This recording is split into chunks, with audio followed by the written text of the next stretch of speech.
Welcome to the Midnight Entrepreneur. I'm your host, Easton Bennett, alongside my fellow co-host, Tyler Sinden. We are both entrepreneurs who are learning, growing, and building our own businesses, and our goal is to share our experience and knowledge to help you grow and become a successful entrepreneur. Strap in. Before we get started, if you have any questions or things you'd like us to cover, you can email us at themidnightentrepreneur@gmail.com. And if you'd like to join our business Discord where we talk about wins, business problems, or general questions, shoot us a message and we'll get you in there. Tyler, what's going on? Oh, not too much. It's a late night here. I'm ready for ready for bed over here. But other than that, not too much. What's going on with you? Not a whole lot. I was out of town for a week. And honestly, I forgot that we hadn't filmed the podcast until like Friday night. I was like, well, it's going to have to be Sunday. Because I was driving back from Southwest North Dakota, all these small towns. And in my head, I was thinking, what do I got to do this weekend? And then it just popped in my head. I'm like, yep, me and Tyler still haven't filmed. So yeah, we're filming here late Sunday night. So this is probably the closest we've ever been to a release when we filmed, hey? Yeah, it's about 12 hours. You can't get much closer than that. We just film it tomorrow morning at 4 a.m. Hey man, I'll be up. Yeah, I wouldn't be, but I probably could be. Tomorrow's shoot, I was supposed to have a shoot tomorrow out of town and texted the guy to make sure today because he's been a little bit flaky a few times in the past and said, hey, we still good to go for tomorrow? And he said, we have the 21st on our schedule, which is Thursday. And I sent him a screenshot of our emails and it says right here that book the 18th. Sent him a screenshot. Yeah. And he called me and he goes, oh, I don't know how we got mixed up. Everyone on our side's thinking the 21st. I'm like, I don't know either, man, but I have proof right here. So yeah, that got moved and it sucks for him because I'm booked out until the middle of October. Tomorrow. Not filming tomorrow. Oh, yeah. So he got pushed back. Yeah. We were supposed to film tomorrow according to the email, and I don't know how he got it for Thursday. And I told him I'm booked on Thursday, so we can't shoot. I'll send you available shoot dates. And the next available one that's not a weekend is like the middle of October. So what you going to do now? You got a whole day to freed up. It's awesome because I need to actually edit a lot of stuff from being gone last week. So tomorrow's going to be nice. Actually kind of made my day today that I'm like, sweet, I don't have to drive to Bismarck. I was going to drive to Bismarck right after we filmed this episode and then shoot there in the morning. And I don't have to do that anymore, which is nice. I thought you said you had another podcast that you had to record. Yeah, I'm recording a podcast after this. So then I would have had to leave after that podcast, but leaving tonight after I record the podcast, which is kind of nice. And that podcast got pushed like to 7:30 tonight. So yeah, it would have been a nightmare. I would have got to Bismarck at like 10:30, 11. Jeez, would have been a late night for you. It was the grind. But hey, we lucked out. We don't have to shoot tomorrow, and we'll move it to October. Tyler, other than that, what's been new? It's been a little bit since we've chatted. It has been. It's not too much. She reached out to me, and the current company that she was working with, my current client that I do Google Ads for, she reached out to me. She said her company was moving away from hosting and doing marketing. They weren't really doing anything. I think they were just hosting their website and maybe updating the WordPress website whenever it needed updates. So she said that they're moving away from that. I'm going to be meeting with her on Tuesday, and I got in here on Monday, but it's on Tuesday that I'll be meeting with her, and then I might be taking that over. So just an additional thing. And then on Tuesday, it's just figuring out exactly what she wants, because I don't know if she hired them to actually do stuff for her, because that's what she might have thought that she was getting out of it, but she was just getting hosting. So I gave her a couple different options. I said, you can either host it yourself, or I can host it for you, or here's someone else in Arte that I know does really good work. You can go through her if you'd like. So I'm going to be meeting up with her on Tuesday to see exactly what she wants, and then we'll go from there. So this is one of your clients that's at your job that's leaving. Is that what you said? No, this is my one client that I have. Oh, okay. Gotcha. Yeah, for New Frame. Okay. Yeah. That's pretty cool then. The Google Ads. Yeah, so I don't know exactly what she wants or expects, and we'll figure it out on Tuesday. So it just might be an additional charge onto what we're currently doing, and I don't think it's going to require much more effort. So that'll be nice to have. Upsell. I mean, I don't know what kind of marketing she would want. or need. Hopefully she wants everything. Yeah, it would be nice, but at the same time, it wouldn't be nice. Yeah, it'd be nice if she's like, hey, we're firing them and we're going to give you $2,500 a month. Well, she's not firing them. I think they're leaving, or I don't know what they're doing. They're just going away from that service maybe, or what it is, but yes, pretty much. So I'm going to be potentially doing that with her and seeing exactly what she wants and what she expects. And then we'll go from there. That's what I like to hear. Hey, moving up in the world, Tyler. That's what I like to hear. Mm-hmm. People get new services. That's that's good. And then because I know with Ironman training and what I've been saying a lot, and work and freeing up time and just doing, I got so much stuff going on, and it's like I'm not pursuing New Frame as much as possible. And I don't know if I talked about that on the last episode, but it's just with Ironman training and work, it's just everything's been taking a back seat, and Ironman training kind of jumped to the front and skipped the line kind of deal. So it would be interesting because that would potentially get me closer to actually quitting, which is what's the goal? Is it still the goal? Yeah, that's the thing. I don't know, because like I've been thinking, it's like, but at the same time, it's like I'm comfortable, and it's like, do I just want to be comfortable? So not with your body. Yeah. You want to fucking push that thing through biking and swimming and running. Yeah, that bike this weekend was brutal. But yeah, I actually want to bring up a listener comment that we had. Jorge reached out and said that it looks like you might want to be looking for a commercial loan for your building. Yes, that is something that I would definitely need. There's no way I'm paying cash for a building. So did I talk about a building on last week's podcast or no? Yeah, you did. That's why you reached out and said it looks like. And then if you do ever want any suggestions or you want him to help out, I can connect you guys. But yeah, because I don't think you really talked about it. You just talked about looking at buildings, and I see this building, or I want to get a building. So I just thought I would bring up some listener comments that we had, and I thought I would bring it up live on the show instead of texting you, because he texted me. He's like, it looks like this. And I was like, yeah, I was thinking about actually just bringing it up on the podcast and see what he says. Is Jorge a commercial lender or no? Or does he just know about that stuff? Man, I feel bad. What do you know? This. He works at a bank, and I think he works in Bismarck. So I don't know if he does that specifically, but I think he deals with a lot of small business owners, and that's one reason why he says he likes to listen to this, because us and what we do is a lot of the people that he tends to deal with, so he likes to listen to us because of that. So I think he might just do with like small businesses, and maybe it is something that he does deal with. So yeah. Jorge, we appreciate you listening to us spew bullshit every week. But yeah, that's definitely, I actually got some more information on that this week. I was at Kegs and Eggs, which is United States Homecoming, and shout out Eddie. I met Eddie. So our buddy Eddie, he was there. And it was funny because I'm looking around, and like it's outside in the O parking lot. And I look over, I was like, what the fuck? And I was like, I swear to God, that looks like Eddie. And it's like we locked eyes, and he just pointed like this. He just pointed at me. So then awesome. I tapped my girlfriend on the arm, and I said, hey, I'll be right back. I got to go talk to this guy. And I walked over there, and we chopped it up for a couple minutes, and it was a good time. But yeah, it was nice meeting Eddie. I met him virtually, but meeting him in person was good. Said he was back talking to the football team a little bit. And going off of that, while I was at Kegs and Eggs, I talked to a couple people about a building, specifically my uncle who was there. And I said, yeah, I don't know. I've been like looking at buildings lately. I don't think I can afford one right now, but I want to figure out how I can plan to eventually do it, just to make sure it's the right move. And he's like, oh, well, there's the thing I was telling you about, the Surf Basin buyback interest program, where it's at 1% loan. And he's talking about buildings. He said, if you look downtown, you get way more tax breaks downtown because they have different funds, like the Downtown Business Administration and the Magic Fund.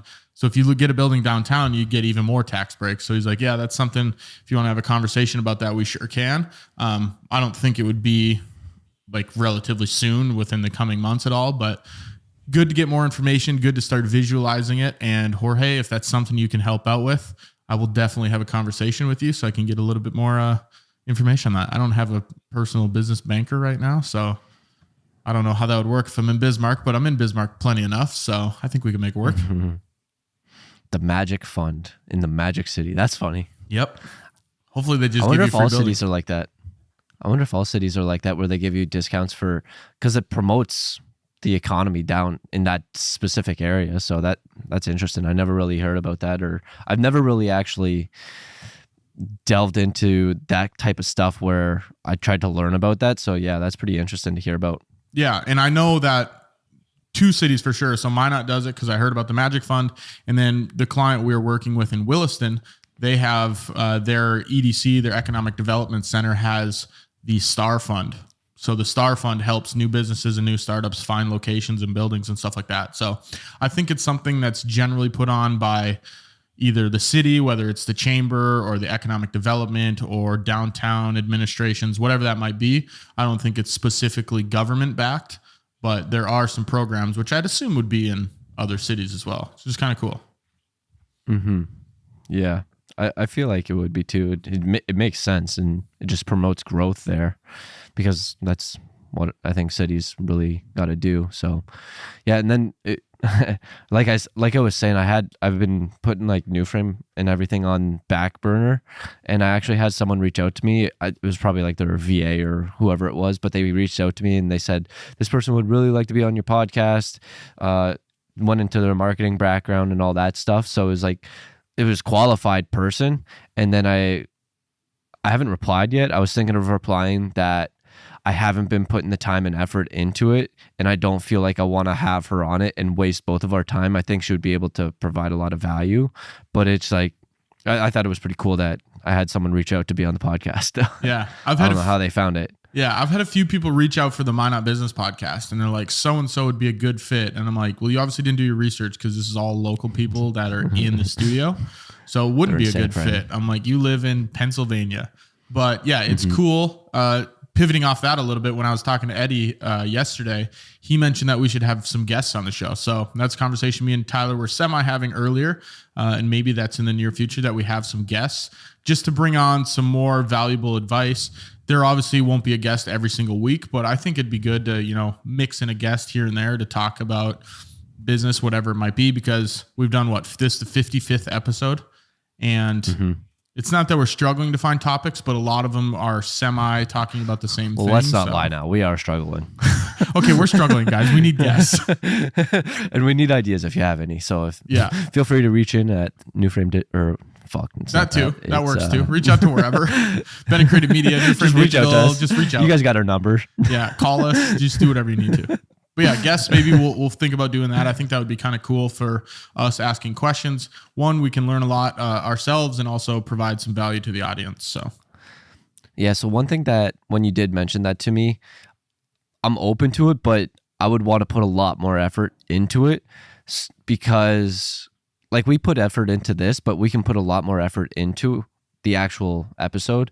And I think if we did have someone on, like, we got to do research on them, prepare questions, and make sure that we like understand and know them. And that's what I was listening to a podcast, or maybe it was like a reel or something, about Alex Ramosi, and he was talking about that. He said, I don't care how big your podcast is. All I care about is if you ask good questions. Yeah. And he apparently went on some podcast that doesn't get a lot of views or anything, but he went on it because that person does extreme research on the guest and comes with extremely good questions.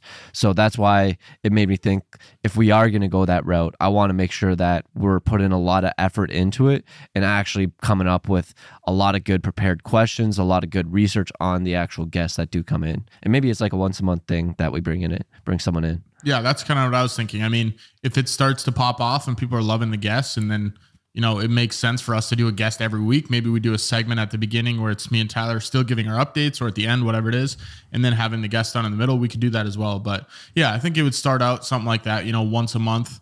Obviously do some research and do a lot of questions, and then kind of see what happens, see what the audience thinks. Mm-hmm. Yeah, it would be interesting to try out, because I know we've had a few people reach out to us in the past and ask us about that. So I think it would be a potential avenue that we did go down. And I know I think I mentioned it to you when someone or a couple people did mention that to us, and you said, just say as of right now, as opposed to we don't do it. Yeah. Yeah, just because down the road we might. So maybe that down the road is coming sooner than we thought. It's just, I think it's a good way to siphon other people's audiences, you know? We get all their followers and all their people. So yeah, that's it's kind of a little hack there. So if you ever want to get free audiences, just have conversations with people. Tyler, a little bit of update on my end. Chamber deal. So we talked about the chamber a little bit. I've actually met with the Minot, the local Minot chamber EDC, and they want to do a bunch of different video projects. So had a pretty long meeting with them, about hour 15 at their office. And we went over everything that they're trying to accomplish and their goals on getting new members and getting more awareness, and put together, I think, 7 different campaigns for them. And sent that over to them with a video walking through all of it. That was on Tuesday, and I told them I'd reach out this coming week. So hopefully this week and maybe next week's episode, I'll have a little bit more information on that. But ideally, if they want to go with all of it, it's going to be a pretty big undertaking, which would be pretty exciting. But that's kind of the biggest fish in the pond right now, I'd say. Gonna finally get that editor. Is that in your notes up here? It is, yes. So I have my editor. He has access to the editing software. So you have an editor. He's not editing. What's up? Is it your buddy that's learning on his own? Yep. So he has access to the editing course that I took. I got Premiere Pro for him. He has Frame.io, so I've transferred him some footage to mess around with. And I pretty much told him, hey, take a month or two, really try to get good at this, see if you like it. And then if you do, I'll hire you. So I'm kind of giving him just free reins. I'm like, however much work you want to put into it, let's see what you can do. And he's been really good about it. I told him the first Vikings game. So 2 weeks ago, he was at my house and said, we went into my office and we looked over some stuff. He just wanted to see how I did things. And I said, yeah, I'll get you all the logins. And I made him his own Bennett Creative Media email for all the passwords and everything. And I said, I'll get you this stuff here tomorrow. And then tomorrow I ended up having a shoot, so I didn't get it to him during the day. And he texted me at night and he said, hey, can I get that stuff? And I said, yeah, I'm driving to Bismarck right now. I'll get it tonight. Didn't get it because I got to Bismarck at like midnight, and then texted me the next day. He's like, hey, can you get me that stuff? And I was like, at least you're persistent. So then I got it to him and I sent it over, and he's like, cool. I said, sorry. I was driving to Bismarck. I got back late. And he said, that's no worries. I'm going to look at it tonight. And then he went through it, downloaded everything. He said one thing wasn't working, some download something or another. So he said, can you come to my house tonight and help me with it? So actually after this podcast and the Three Dudes podcast, I'm going over there to help him get everything sorted and situated. So it seems like he's excited about it, which is good to see, where the previous experiment didn't go as planned as I thought it would. And yeah, hopefully he loves it and just gets really good at it. And then I can hire him. I told him whether it's the beginning of 2024 or he's a teacher, so after the school year in May or whatever it is. But yeah, that's going well so far, and hopefully I can have more updates in the coming weeks.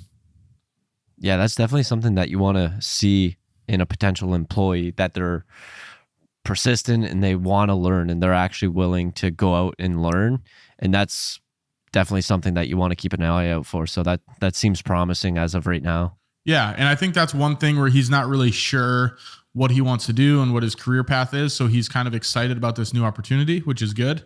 Hopefully I get him the footage and he's super pumped about it. And I told him, like, he has this big PC, like gaming computer, like $2,500 computer. And he's like, yeah, just tell me what the software is. My computer can handle it. So I was like, okay, that's fine. So he seems excited about it. It's pretty easy. I mean, if you want to just sit in the desk all day and edit videos, then that's your position. That's also one thing that you might need I don't know how you watch out for it, but the shiny object syndrome, where he might just be hopping from one thing to another. Yeah. And you can't really tell if it is that or not, but that could also be something, because I believe we talked about this on the podcast before, where you find new excitement in doing something new. Yeah. And we did have an episode on shiny object syndrome. I think the one thing, like, I'd love for him to edit videos, and maybe even if he doesn't love it, but he wants to do it, at least have a conversation with him in the beginning and say, okay, what do you want to get out of this? Do you want to edit videos for the next 30 years? Or do you want to do it for a couple years just so you can move on to doing something else? However, I can help you get there, just so we're on the same page from the beginning, that I don't want him to hate his job and be like, yeah, I got to edit videos all the time. It sucks. Like, I want to take him from point A or where he's at and at least get him to where he wants to be, whether that's videos or not. I think one thing that you could do, he might not want to edit videos for 30 years, but it might be a stepping stone for him to grow within BCM. Yeah. I was going to say something else, but I don't think we talked about it, but on the podcast at least. Yeah, because like he could end up growing into a different position at your current business and helping you build and grow and scale. And then maybe it just helps you. It gives you another helping hand. And then maybe you hire another editor down the road and then he's able to help them, and as opposed to you being that person that helps him. So it just could be a stepping stone for him to learn more about videography, and maybe he comes on shoots with you, or maybe he's able to go out and do the shoots or whatever it might be. But I think it could be a stepping stone potentially. Yeah, and even if he moves into a different role, like a producer or a script writer, maybe he likes writing, or maybe he's doing some sort of marketing, definitely open to seeing, what he likes and what fits in. And maybe, we hire him as an editor, and then it moves. We got to get a different editor, and he moves into a different role. So excited to see where that goes. We'll see what he thinks. The only other thing I have on my list here is I didn't order a new camera, but I applied for a business card. I think it's a Chase Unlimited or Chase Inc. Unlimited, something like that has 0% financing for 12 months. So if it said it's going to take a couple, I don't know, like 5 to 10 business days in writing for approval or whatever it is. So if I got that, I think I'm going to order the new camera, so then I can just pay on it and I don't have to drop $6,000 with one freaking click of a button. So hopefully I should know that this week. Then I can order a new camera. That would be exciting. So does that just mean you don't have to pay interest for the first year? Yeah, so 12 months interest free, where if I have a $12,000 purchase, I can just pay $1,000 a month, and I won't, after every month I won't gain interest on it, So I have 12 months to pay off whatever I spend. Gotcha. Whereas the other credit cards I have are like 27% or something like that. Yeah. Okay. Gotcha. Yeah. That's all the fancy credit card talk that they always say in the commercials. Yeah, exactly. 0%. That I never understand. Yeah. I mean, I definitely could just like buy the camera, but then I'm like, that would suck. Right. No one just wants to spend $6,000 in 2 seconds. So yeah, I mean, ideally if I could just get that card, 0%, that'd be awesome. But if not, I'll just have to purchase it, unfortunately. Bada bing, bada boom. Bada bing, bada boom. Tyler, you got anything else before we move into this week's news story? No, I think that's about everything. All right. So Logan Paul on here. I didn't even look at this article, to be honest with you, so you might have to carry this a little bit, Tyler. But Logan Paul NFT it's purchased. all in the title. Yeah. Logan Paul NFT purchased at $623,000 is now worth $10. Mm-hmm. Are the NFTs, was that like one of the biggest scams we ever lived through? It might have been. I don't even know. I'd be curious to look up other NFTs. Like I know Gary Vee went really hard on that, and he was preaching it and saying NFTs are going to be the next biggest thing. And I know he did his, was it V Friends? V Friends. V-Bucks is Fortnite. I'd be interested. Makes sense. I'd be interested to know if his have actual value in it, because I know he attached value in it, and they became more of tickets where it's you can come to VCon or whatever his event was that he created. So I know he was attaching value to it, which actually makes them somewhat valuable. But I just know like crypto is always like this trending thing, and then NFT just pops up. And I think one thing that you can take away from this is like it's quick money. And a lot of the times quick money isn't going to get you long-term money or long-term growth or long-term cash flow. And I think that's the one main thing that I did want to take away from this. Yeah, you kind of I think it was more beneficial for the players that were already in the market. So the Gary V's, the Logan Pauls, the other celebrities that had NFTs where it's like, okay, I'll drop mine, I'll make a shitload of money, and then I don't really care if it's devalued. But people that were trying to start businesses on NFTs and crypto focused, that's where it's going to be a lot harder to have a long-term sustained business rather than the quick money scenario. Well, I'm not even saying in terms of businesses or like NFTs. I'm saying like in terms of everything, because like there's a lot of fads that come and go, and fads don't give you long-term growth. So that's kind of what I'm saying with the NFTs, where the what I've heard in the past was the faster it like goes up, the faster it goes down. So that's like one thing that, like, if it goes up really fast and all of a sudden like NFTs, like millions of people were talking about that, like within maybe a few weeks. I don't know how long it was, but just all of a sudden popped off. Everyone was talking about it. Everyone was purchasing it. Everyone was saying, oh, you got to buy this now. It's going to go up. It's going to be worth millions of dollars or whatever it is. And then all of a sudden it just crashed down. And I think that's a perfect example of the faster it goes up, the faster it goes down. And it's the same thing with a lot of stuff where Threads. It's true. But Threads was kind of like a cheat code, because it was like you have to sign up type of deal, or it's like you already have Instagram, you already have Facebook. And that's what I was seeing the other day. I saw someone post it. It was like there's millions of people on Threads, or like they broke the new record for, was it million users or billion, whatever the number was. They broke it in like 5 days or whatever. And that's what I always think about with, say, someone on TikTok. It's tough to continue that success, because if you end up blowing up and all of a sudden everyone starts following you, you can crash like really fast. So it's hard to maintain that. Yeah, I think I like how you said don't chase those fads or those trends, because at the end of the day, it might make you a quick buck, but it's the long-term sustainability is just not there. I think about Clubhouse a lot. Remember when we were testing and exploring the app Clubhouse, and then that disappeared off the face of the earth? I think it's still around. I saw this one guy, he posts about it every now and then. He'll join a chat, and I'm like, do people still use Clubhouse? I honestly completely forgot about it. I deleted that shit long ago.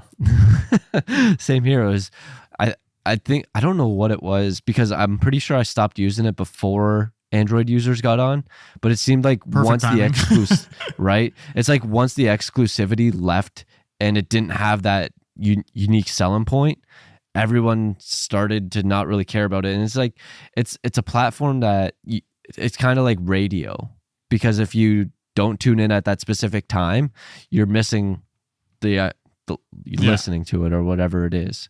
Whereas like podcast, you can listen to it whenever you want. You can download it and you can actually listen to it. So it was an interesting concept for sure. And Twitter added their spaces or whatever is the same thing. So yeah, those kind of things you got to be you got to be bulletproof to other people implementing it. So you got to be doing it really well. Cause I think Twitter did it. And then I was like, I could just listen to these same people that I was on Clubhouse, just do it on Twitter. So yeah, I think that comes back to the adaptability and being able to change to the marketing trends and market trends and whatever the market truly wants. And for a platform to be that whole thing of just instant audio, I don't think it can be that on its own. Whereas like with Twitter, you have all this other content that gets stored and banked on it. So you can go through, you can look at tweets, you can look at pictures, you can look at videos. But if you do ever see, what is it? A space? Twitter Spaces, yeah.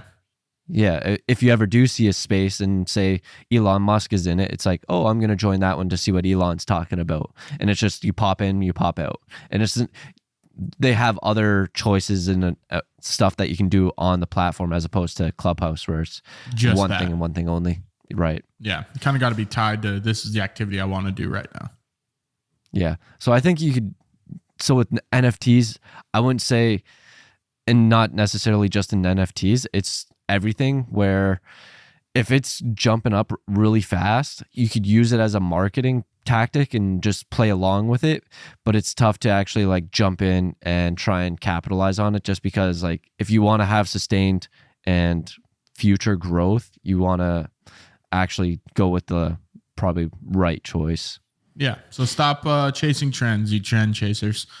Tyler, let's get into this week's topic. We're going to be talking about two different types of mindset when you're creating business, whether that's you go into the entrepreneurial journey and create a business that is smaller, it fits the lifestyle that you want, it's maybe low key, compared to if you are trying to build a business empire, a multi-million-dollar, billion-dollar business that has tens of hundreds of employees, and the differences between the two. So really what we're talking about, on the high end of things, which me and Tyler went back and forth on this for quite some time pre-episode, but the business empire. So we're talking about, it doesn't necessarily have to be the Amazons and the Facebooks of the world, but it sure can be. But even the, $1 million companies, the $2 million companies, the $10 million companies, those are the businesses that, we're talking about on the higher end of things. Whereas on the lower end of things, we're talking about someone, maybe we're in this scenario right now. We have businesses. I have a business that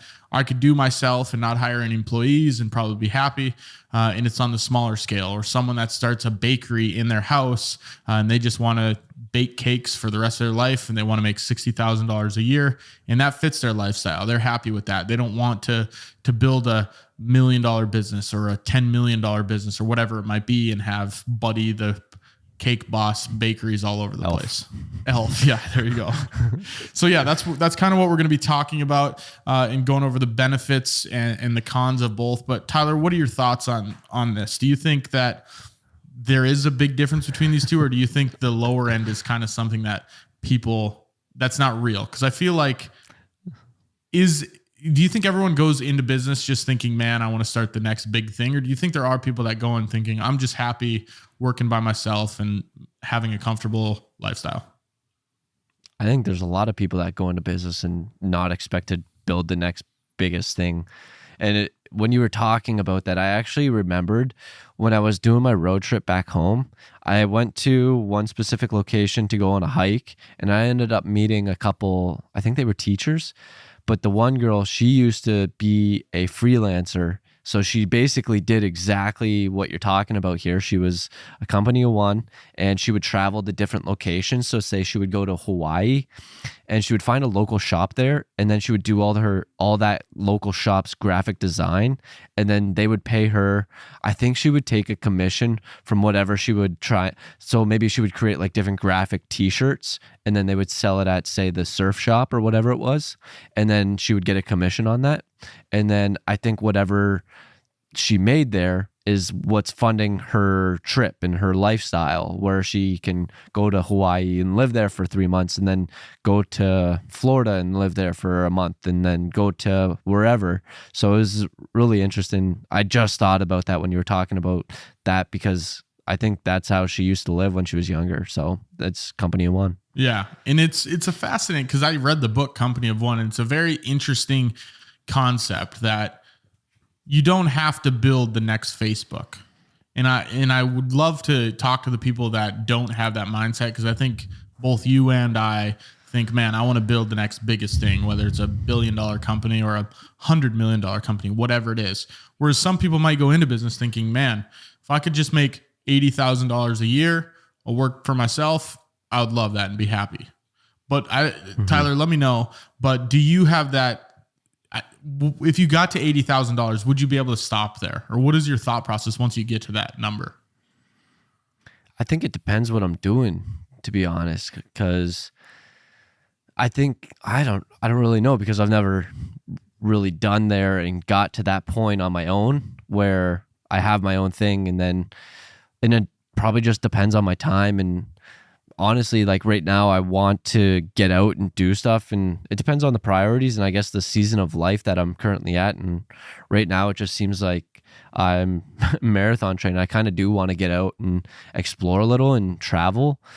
So it just depends on, I think it would be really cool to be able to source and fund everything and just be out on my own. And I don't know, I come up with a lot of excuses right now as to why I can't do stuff. So, yeah, I have this later in my notes. I'll kind of jump to it right now, but you mentioned always wanting to build like the next biggest thing. And I think that's always hindered me in wanting to actually take action, because I've always thought I want to build the next Facebook. I want to build that next biggest thing. And whenever I've thought about an idea to pursue, I don't pursue it because I don't see the scale and being able to get to that point. So with New Frame, I never really saw that next point where this is going to be the next Facebook. Like, how is a digital marketing company going to be the next Facebook? So I never actually pursued it. And I think that's hindered me in taking action a lot. I don't know if that's actually hindered you in taking action, but what are your thoughts on that? Do you have that same mindset? I don't think I do have the same mindset, mainly because I don't know if I want to start the next Facebook.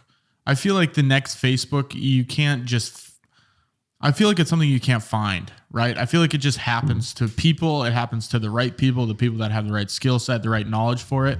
Whereas I don't know. It'd be awesome to be as rich as Mark Zuckerberg and live the lifestyle Mark Zuckerberg lives, or Jeff Bezos or Elon Musk, whatever it is.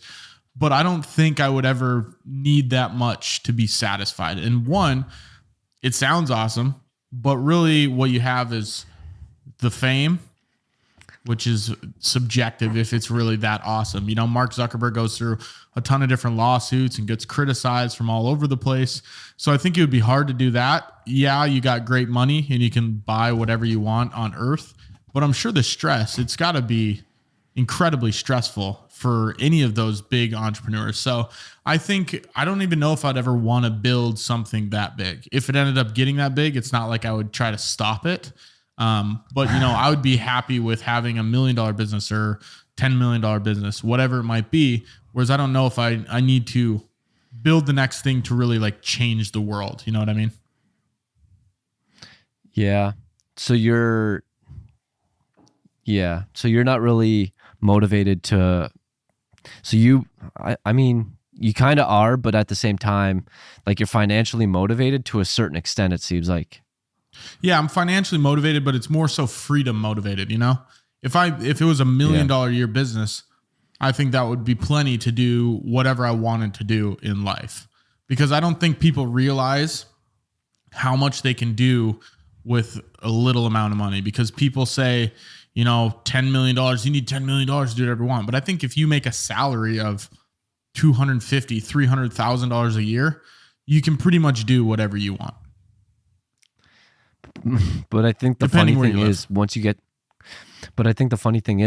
to that point, you don't end up actually doing anything that you want, because then you actually potentially enjoy what you're doing, especially say for you, you're probably going to end up really enjoy making movies, and you're going to want to probably make more movies, and you're probably going to want to make better movies. Yeah, but you would keep working, but I probably wouldn't work 80, 90 hours a week, you know? And I'd probably live in whatever house I wanted to, right? And if I wanted to get a new camera, I'd get a new camera. You know what I mean? So it's having the freedom of, you have enough money to do whatever you want. If you wanted to go to Florida on a vacation for 2 weeks, you could if you want. So it's more so the freedom that the financial aspects open up. And I don't think you need to make $10 million a year to have that freedom. I agree with that. Yeah. So it seems like you're more motivated to be like this army of one, as opposed to, and then just sustaining your lifestyle and whatever your lifestyle wants and needs. No, I don't think I want to be an army of one. I think I definitely want to have a team and a business that, you know, I don't have to shoot every single video. I don't have to edit every single video. And whether that's a team of 5 people or 10 people or 20 people, whatever it is, that opens up the financial aspects of things to do whatever I want. Whereas right now, being just a company of one, it's a lot of work. You're managing everything. You have to take care of everything. Whereas if you can get it to the point, maybe it's making, you know, $1.7 million a year, that's fine. I might have 3 to 5 employees or whatever it is. It's not a 450 person company making $100 million a year, but it's still making enough where, you know, I don't have to worry about anything. So let me ask you this then, because I hear this a lot with Andy where he talks about it. I don't want to frame it at all, but if you have employees under you and they always see you slacking off, you on vacation, you enjoying life, going out, doing whatever you want, do you think that's going to motivate them to work harder, or what do you think that's going to do for their mindset and their delivery to your business? Well, I think you can't be on vacation half of the year. I'm just saying, if I wanted to go Thursday to a Monday somewhere, it wouldn't matter. If I wanted to go, you know, to a business conference, I could go to a business conference 3 times a year. So I think it's not the extreme where it's like, I'm not working, everyone's doing it for me, and I'm just slacking off. I'm still working on growing the business in there every single day, but if I want to live in a nice house, I can live in a nice house. If I want to get a brand new pickup, I can get a brand new pickup. It doesn't matter. You know what I mean? So it's not like I'm just going to be living on a beach and traveling for 6 months out of the year while people work under me for the business. It's just having the freedom to do whatever I want to do. Yeah, I'm fine with you buying the nicest house out there, you buying the nicest truck out there, because then it shows the work and effort that you're doing and that everyone else is doing, and then that it's paying off. But I think it comes back to, from what I've been hearing a little bit, is that you want to go on those vacations. You want to have the freedom to go to Vegas for a couple weeks and, and 2 not weeks in remember Vegas a is night. way too long. Yeah, so like buying that stuff is fine, and that's not really what I'm trying to say, like, because that just shows like this is what I've achieved and this is what you can achieve if you stay here and we all work hard together. That's what I think that says. Yeah. And I would agree with you. You know, like, I'm not going to limit myself to not live in a nice house or get a nice vehicle or whatever it might be, because I think, oh, my employees are going to think that I'm just too rich. You know what I mean?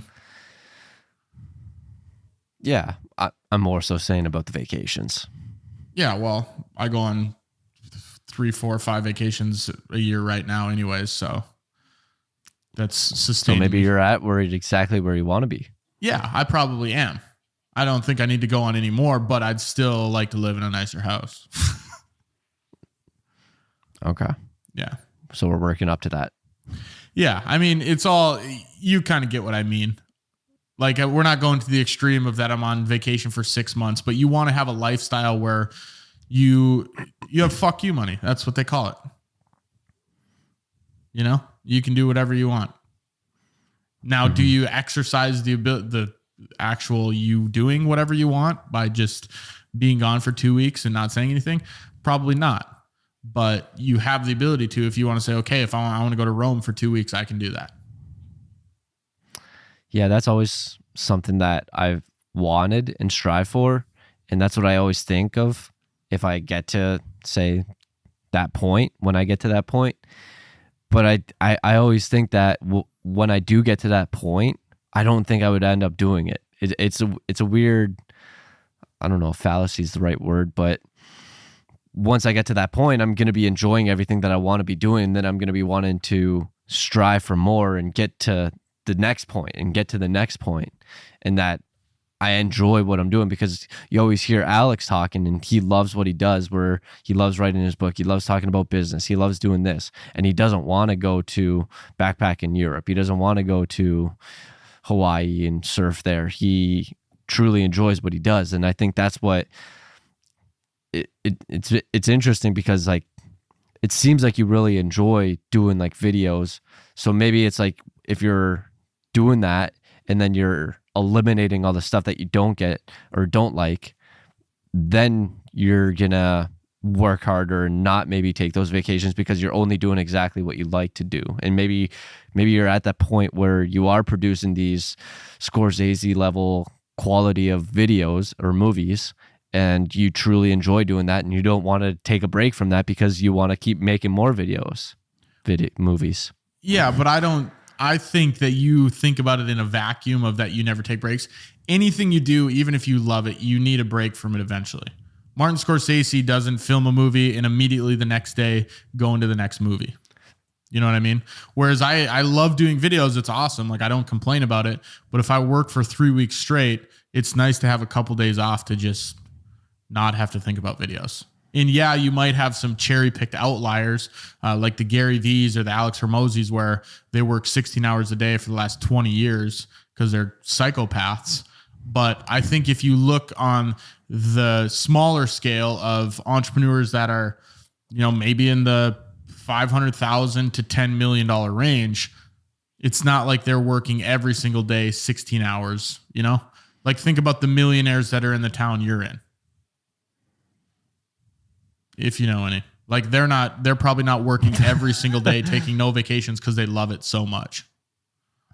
Yeah, I think they're more so at the point where they're on the side that you're talking about, where they're just sustaining their lifestyle. and they're at that, they spent all the time building up their business, and now they got to the point where they have their lifestyle covered and they can do whatever they want. Yeah. Yeah. So I guess I don't know what you're trying to say. Yeah, I think you can get to that point and you can also enjoy doing other things outside of life. Like there's other things I want to experience. I don't know how to surf. If I wanted to surf one day, I want the ability to just go out and surf. Whereas I don't think I'm going to get to the point where it's like, I love making videos so much, I don't ever want to leave and do anything else. I don't think I'll ever get to that point. And maybe there are people that do. Mm-hmm. So the issue or the topic or my thought process when we were talking about this originally, and Small Giants is a lot different than Army of One or whatever this book is or whatever your topic and trying to get to the point, because Small Giants is more so about creating an amazing business and staying small so you can serve those people, like your true target market, and not wanting to scale and then end up losing a lot of the culture or profitability or whatever it is, because you're trying to scale bigger and you're just trying to stay small, and then you're a massive giant in the terms of like you're able to serve that area extremely well and provide the most value. So I think that's like the differentiating factor, and that's, I think, the side that I was coming from, where you can create a small business, you can provide the most value, and you can create it, and it can be a multi-million-dollar company. So yeah, and that's where because before I said we could do another episode on Small Giants, because that's a different philosophy than what we're talking about on this episode of having the business that's small. I know small business is up to 500 employees, but small, whether it's one person at their house or whatever it is, compared to creating a big business from $10 million to $10 billion. Not more so, I created this $15 million company with only 3 employees, where technically it's small, but it's big. Mm-hmm. Yeah, I forget exactly the number, but I heard that way back in the day, communities, they used to only be capped at around, I think the number was 200, because they found once you started to go over 200, there started to be too many people, and then miscommunication, and then stuff just kind of fell through. So they found that 200 was that sweet spot. So everything under 200, you're able to maintain 200 names, and then it's just a really good community that you're able to build. And I think that's something that Small Giants is like keeping you at, where you're staying small in the company size with your employees, and then you're able to maintain that culture and all that stuff. So I think like 200 is like that number. I don't know why I was bringing this up, but yeah. And I don't even know about 200. That seems like a lot. Like I'd love to have 200 if it made sense, but I don't want 200 just for the ability to say, oh, I have a business that has 200 employees, you know? Like if I have a business that's a video production company that's creating video campaigns that does $8 million a year and only has 28 employees, that's totally fine for me. You know what I mean? And yeah, we're going to try to grow it to get to $100 million a year. And if that means that we have to add on to 200 employees, then awesome. But it's not like I'm superficially just hunting for more employees, because the more employees makes it sound more successful. Yeah, it makes sense. I think. All right, we've kind of helps. I think it helps scale and grow, but yeah. Yeah, to a certain point for sure. But like you said, after you get to a certain point, whether it's 200 or maybe in this specific video production industry, if it gets to 75 and then things get messy, maybe then it doesn't make sense. But yeah, we're kind of going into the weeds of it a little bit. But we've talked a little bit about the benefits and the cons. Is there anything else we want to touch on as far as that goes? Benefits of staying small. We kind of just went back and forth, a little debate there, which is interesting. We've never done that before. I guess we have before. We've never really got our points across on our notes through that medium. Tyler, is there anything else you kind of want to touch on before we kind of go into our closing arguments?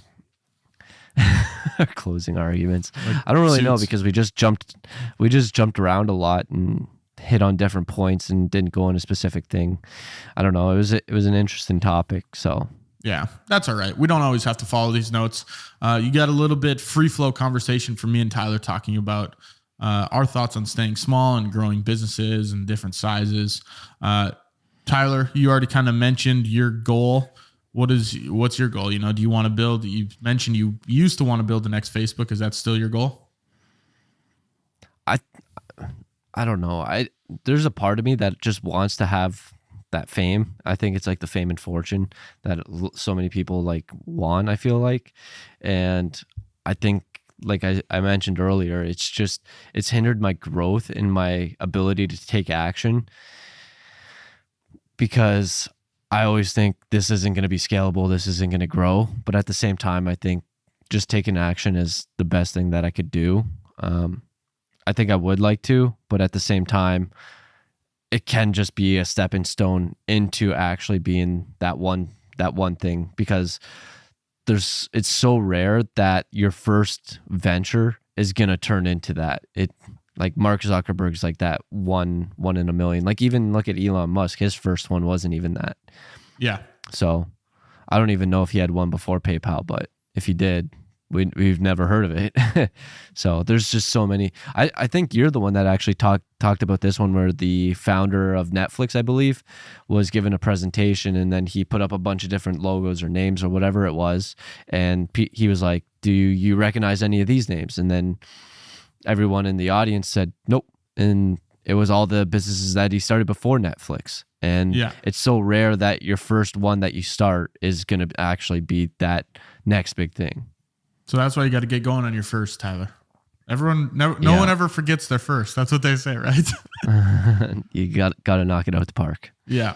So, yeah, I mean, I don't know. I mean, I mentioned mine a little bit. I want to build a big business, but I don't know if it's ever going to be a Facebook or an Amazon or anything like that.